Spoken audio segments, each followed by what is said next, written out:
Welcome, sales associates, budding sales professionals, and everyone else in between to Property Careers Prospector School online. This is where we discuss the challenge of grabbing a foothold into a market or reinvigorating a market to get you on the way to a 30% market share of any niche market that you covet, that you desire. Today is session 12 in the series, and we are today going to be discussing the market as it exists, understanding from the beginning that real estate markets change. And so often I see real estate agents make the brutal mistake of polarizing a market, of indeed, giving a label to a market. And I've got to say that this is kind of unnecessary. There's those two, if you're not already experiencing it, dependent upon your involvement in the real estate industry, if you're not already experiencing these two questions, I can only say that it'll only be a matter of time before you do. And for those of you that have been here for some time would know that I can almost preempt exactly what everybody says to you when you do reveal to them that you are involved in the real estate industry. I'm just going to hazard a guess and say that the first thing they say to you is, how is the market? And the second thing that they might then say to you, if they have a property, I have this property irrespective of where it is. So if you're actually selling real estate in the middle of the Bay of Plenty, they might ask you about a property that they have on the South Island somewhere in some remote location that's nothing to do with you. If you're in Perth, they might even ask you about a property they've got listed in Queensland, which is a weekender. For some bizarre reason, they think that real estate agents are tapped in, or maybe more to the point that the real estate market is universal, no matter where it is, that you're tapped into data, and you can actually pretty much give it a bit of information, run a quick analysis in your head and pop out a price. Now, I've talked about this earlier on, and I'll just allude to it here right now. The value of a property until you take it to market, at the end of the day, is subjective. When people are talking about a comparative market analysis, when they're talking about comparative value, all they're really doing it is benchmarking it against similar property. Now, benchmarking it against similar property has very little to do with our disposition. We're not in the business of valuing property. It is our job to create value. So, I must say, how you perceive those eternal questions that are coming from property owners, how you then feed back the answer or your response, is vital to where you stand as a real estate agent. See, I think there's an enormous onus on us to not necessarily just be giving instantaneous answers with our agenda being satisfied. And that, of course, is to list and sell more property. I think if you take your mind away from that, or take your focus, I should say, away from that, and put it more into focusing on, providing an explanation. One of the things that I'm doing just with sales professionals on Sales Trainer Online is we're moving into a space with the listing presentations, and there it is, I just said it again, where agents covet the idea of presenting to a prospective seller. And to me, I don't really like that, because it conjures up the idea of talking at someone, showing somebody something, or talking, not talking to them. I wish it was actually called a listing education. I know that would be a vast, contrast, and the way it would be perceived is maybe a little bit arrogant, but I just think that our job as real estate agents is to teach people how you arrive at market value, how that value is leveraged to its best possible state, how you protect and leverage value, and how you manipulate or work your way around markets.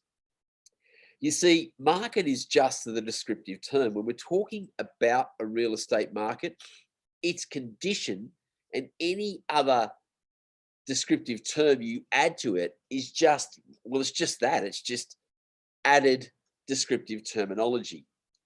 I mean, if you say that the market's bad, for who?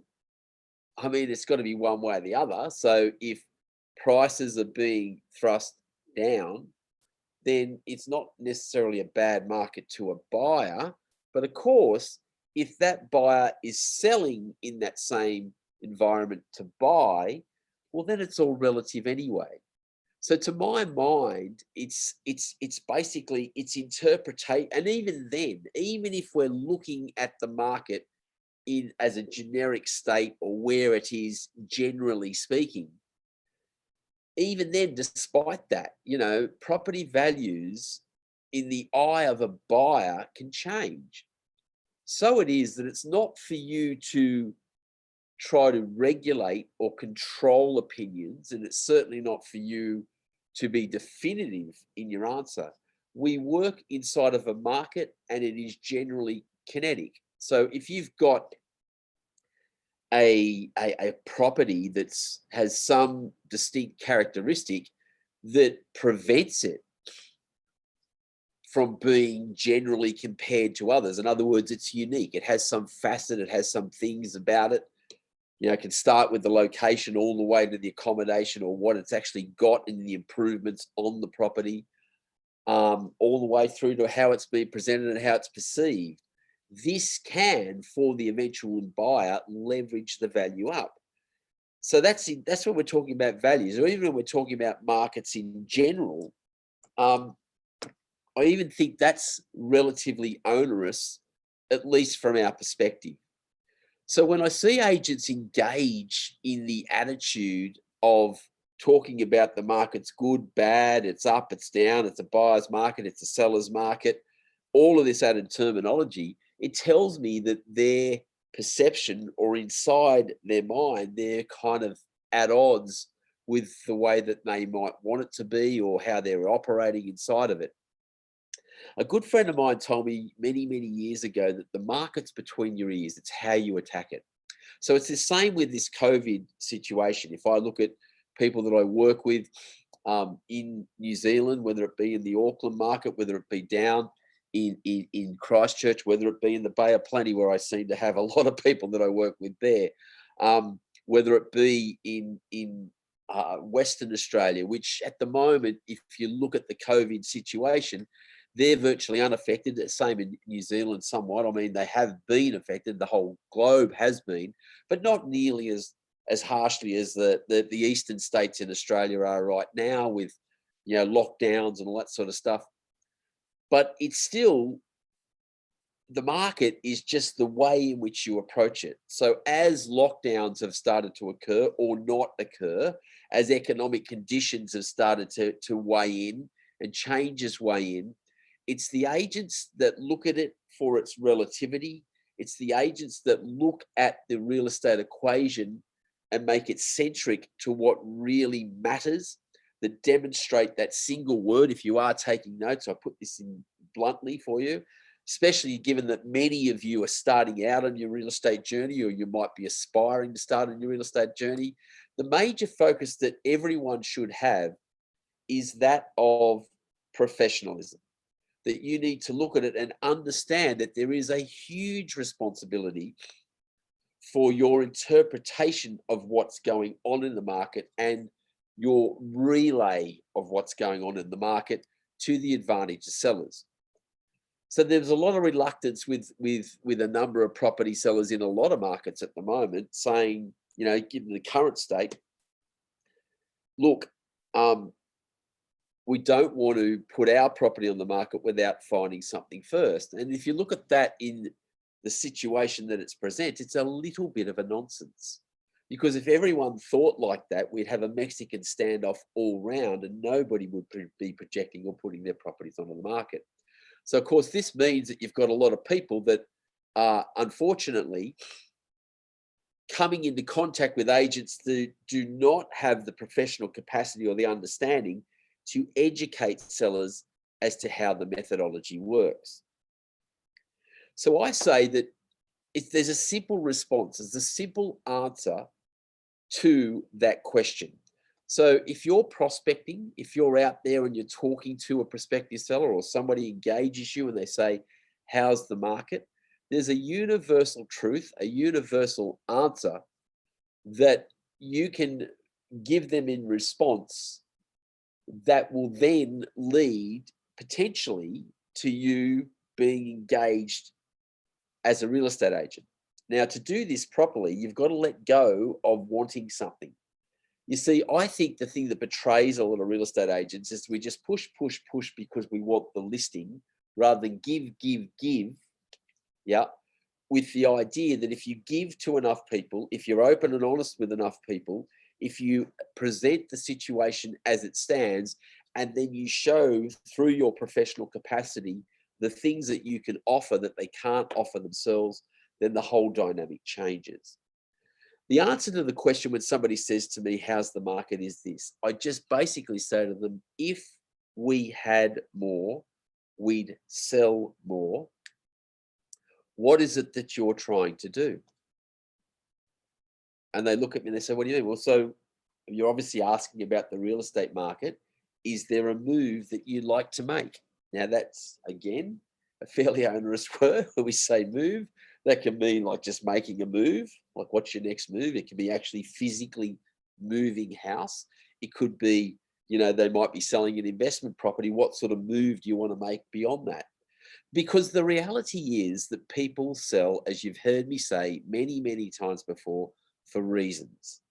The clever agents move and make all of their conversations centric to the motive for even talking to a real estate agent. Now, that next move might be that somebody's not even planning on making a move this year, next year, or even the one after, that they're just talking to you in the capacity of a real estate agent, getting a feel for the market for something they want to do a lot further down the track. So to me, that answer you can't get into much trouble with. If we had more, we'd sell more. That opens the lines to discussion about their move. So what are you then trying to do? So we make it centric to that. And if there is an opportunity there for them to embrace the market, then we can move into, again, if you're taking notes, an educational disposition. Now, you might sit there, if you're brand new or you haven't even actually started in the real estate profession, how am I going to be an educator given that I've just started? Well, it's the old story. If you know a little bit, you're on the way. It's funny that I was talking to one of our sales professionals and sales trainer mentor just yesterday, and this agent is having great success. All of a sudden, we've gone from struggling around the listing presentation, having to have someone go out to a listing presentation with him. All of a sudden, his confidence level has gone through the roof because he's been training on the listing presentation. From the get-go, can I say that his knowledge of what the message that he was trying to communicate in the listing presentation was fantastic. It was already sound, but how he was actually presenting that, how he was engaging the person, that needed to be improved. Anyway, that's not the point of what I'm talking about here. The fact of the matter is that he's now listing properties and on his own, going out there, winning listings, getting listings on, and everything's kind of hunky-dory. And I said to him, it's the same thing I say to you guys here now in prospecting. I said, why do you think people are now readily listing with you? And he said, well, it's because I know what I'm doing and saying. I said, no, that helps. That makes it a lot easier, and that will continue. And evidently, that's part of what I'm about to share with you.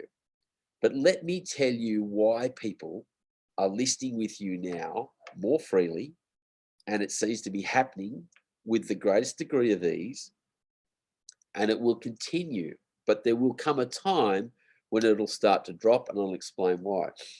And he said, what's that? I said, well, would you say that you're relatively enthusiastic and you love it every day? He said, yeah. I said, I can see that. And I said, and are you extremely confident in what you're doing and saying and what you are now projecting to those sellers? He said, yes. I said, so there it is. There's the answer. If you recollect, if we go all the way back to when we started, I started coaching you. I said that enthusiasm and confidence will always compensate for any degree of lack of knowledge or any degree of experience. And it's the same thing I say to you guys right now. So when somebody says to me, how's the market? And I know that all the conditions that have been prevalent at the moment, you know, you've had COVID, you've had lockdowns, some of you, you've had reluctance, great numbers of people that are just standing there and saying, you know, I don't want to put my property on until you find me something. And there's a bit of frustration that goes with that. And then I say, don't get frustrated, get fascinated. You have to remind yourself each time when you're talking to someone that you have to go at the answer to any question with unbridled enthusiasm and supreme confidence. So if we had more, we'd sell more. What is it that you're trying to do? And they say, oh, nothing, I'm just trying to get an idea. So, well, if you could move, where would you move to? This is one that I shared that was the dialogue of my early real estate career, when I used to, Lord help me, engage the idea of cold calling where necessary. One of my favorite techniques was to, if I met someone for the first time, I would say, hi folks, when are you planning on moving? Not selling. I'd say, when are you planning on moving? And these people would say, in some cases, yes, we are soon, or we're not. I'd say, if you could move, where would you move to? This allows me to tap into their long-term motive, short, long-term, or just their motive, their next planned move. And they tell me, to say, so when might that be? Whatever the answer they give me. So they say, in 5 years, I'm going to move here. When might that be? Or, you know, later on, when we move from here, we'd always like to go and retire somewhere. When might that be? Yeah. And if they then turn around, now, if their negative answer was, you know, when you plan on moving, well, we're not. If you could move, where would you move to? Nowhere. They're going to take me out of here in a box. When might that be? Which gets a laugh. And then I just move to that simple one, you know, at the end. Well, if you're happy here and they're going to take you out in a box, I'll tell you what I'm going to do, I'm going to let you stay. But in any event, that allows us to move through. And what this does, it opens up and it lowers the defense barriers, because you want to engage people about their next move. If you engage them about their next move, here's the thing that I'm trying to share with you in and around the market, irrespective of market condition. This is a universal truth. You are now demonstrating the pinnacle to professionalism, and that is the word care. You see, if I was to describe professionalism in a singular word, that word would have to be care, that I show that I care. And here's the thing, it's not something that I'm trying to project, it's something that I genuinely do. You know, from the day that I got into real estate, I've always cared about the outcome for my sellers. Because I've demonstrated that care, I've gotten to what we refer to as the emotional dominant reason sooner. So as soon as I engage a conversation, or the market, the topic of the market comes up, irrespective of the climate, you know, how's the market? I respond, as I already shared with you. The market's fantastic. If we had more, we'd sell more. What is it that you're trying to do? Once I've engaged conversation around that, I'm most likely going to receive what I refer to as the superficial motive. So understand this, people that are listening right now, motives are made up in layers. Everyone will respond to that first question by giving you what I refer to as the contextual motive, the superficial motive. oh, we want to move to this suburb, or we want to move interstate, or we want to move to a bigger house that has these features. Now, that's just the superficial motive. Now, what I say down the bottom is what lies at the core is what we refer to as the emotional dominant reason, or if you like, I call it the emotive. If you can discover that emotive, if they make you privy to that emotive, the chances of them listing with you increase dramatically. If you care enough about that, you are projecting professionalism, and the whole thing starts to work properly. So once I've got that superficial motive, how do you move through those layers? Remembering it's not interrogation. This is a discovery process. So you're searching for that motive, which will be surrendered to you as the trust increases with them in conversation. So it is, how do you get through those layers? You have to gently prod, not necessarily all at the same time, and it has to be around timing. This is something I can't teach. You can only experience in a one-on-one environment. But when someone tells me their reason for wanting to move, what they want to do, or where they want to go, I then ask that universal question that kids ask that allow us to dig down deeper on our journey down to the emotive. And that question, of course, is why. Why would you want to do that? Now, what you're looking for, particularly for those sellers that are active right now, is pushback. So if somebody says to me, for example, we want to move to the Gold Coast, which for me would be from New South Wales, that they want to move to Southeast Queensland. And I say, well, why would you want to do that? Now, they might say, well, the real estate's cheaper and, you know, we can buy a better house than we have here and you've got the beach and all that sort of stuff. I say, yeah, why? They might then say, well, why? Is because, you know, we're tired of living this lifestyle and not having some of the things that we want to have around our lifestyle. Why? And then they just might snap. I always said that when I was a kid, that if ever I could afford it, I would move to the Gold Coast and have the lifestyle of envy and work less days a week. There's your emotive. So that allows me to dig deeper into it. I get to the emotive. Now comes the third element of any motive, and that's when does this have to be done by?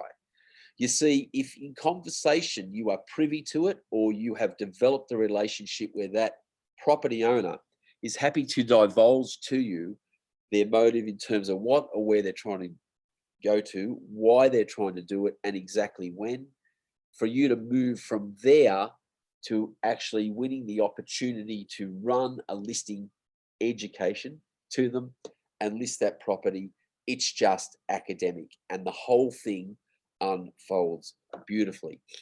So just remember that real estate markets really only have relevance to a motive from the seller's perspective. The same exists. So if I look at where we sit in terms of the real estate market and I've got a seller asking me how the market is, I've done no harm by just saying, if we had more, we'd sell more, then moving to the motive. If it happens to be a buyer and I say, you know, they ask how the real estate market is and I say, if we had more, we'd sell more. This has done no damage to someone that's in a buying capacity. And I say, what are you trying to do? They say, well, we're trying to find something. I don't fret about where values sit, even though that might have some relevance to me, because what I happen to know about buyers, which we will be discussing next week on here, is that buyers just want the best home that they can get within their budget, the best home that they can afford. So I don't worry about how much the owners are asking. I don't worry whether, in my mind, comparatively speaking, it's overpriced or underpriced or wherever it might sit. I just worry about making the connection, finding the property that the buyer wants. Hopefully, it's within their financial capacity to secure it. And I know that if it is, they will go above and beyond what everyone else might be considered to be reasonable market value. And in prospecting, I don't worry about this. I just exude the same enthusiasm and confidence in my discussions with them in moving them through. So I understand that the market only has relevance to a seller in terms of their motive because they want to move. I understand that the market only has relevance to a buyer in the fact that they want to find a property that they can afford. So as long as there's no chance of them being ripped off, that they feel that they've bought a property at the right value, they'll be okay too. So then me as a aspiring or experienced sales professional, more people will entrust my professional capacity and give me listings if I focus on motive and finding people homes and ignore the rest. I've got to say this, at the end of the day, our business is fairly simplistic. I've seen too many people trying to make it complicated, but all we really do is we find people that want to sell and indeed move, find people that want to buy properties and just match them up, and the rest is relative semantics. If you buy into the market condition, you are severely handicapping your opportunities around that. I've always understood that people always want to move. You just have to know how to engage the conversations that are relative to that. And today's new age professional, apart from just being a good listener and a good suggester, at the end of the day, our professional capacity, the services that we can offer them, apart from good conversation and being a sounding board and running all those psychological dispositions, is that we have to behave as professional marketers, not just talking about getting people to invest in marketing, not just talking about how marketing, can play its role in advertising a property. I need to become a real bona fide marketer, to understand how you create perceptions, which we've already talked about in terms of prospecting, about being present inside a marketplace to create the opportunity. But even with property, how to present a property so that you leverage and protect its value, that you create value parameters that are beyond what people would think is relative or comparative to other properties or similar properties that are on the marketplace.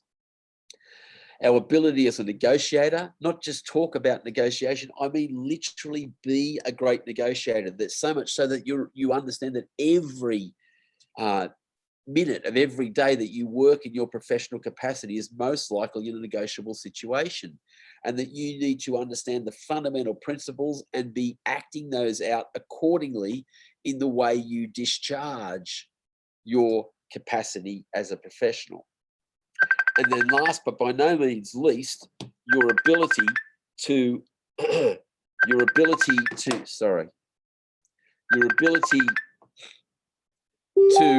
present as a communicator. So transferring relevant market information in real time. This is also one of the most important things that you can offer prospective property sellers. So the more you improve your capacity, the better you understand the market, and the more you move into conversations without strings attached, the more readily people are going to choose you as a real estate salesperson moving forward. They're going to give you the opportunity. So it matters very little whether you are working in tandem with a real estate sales professional looking for opportunities, or you're actually out there and going it on your own right now. The key is to move into the state of professionalism, that is caring, that's about as professional as you can get, and understanding how you project messages out there. But do not forget, enthusiasm first, confidence second. Those two things will readily compensate for any deficiency you have in any other department.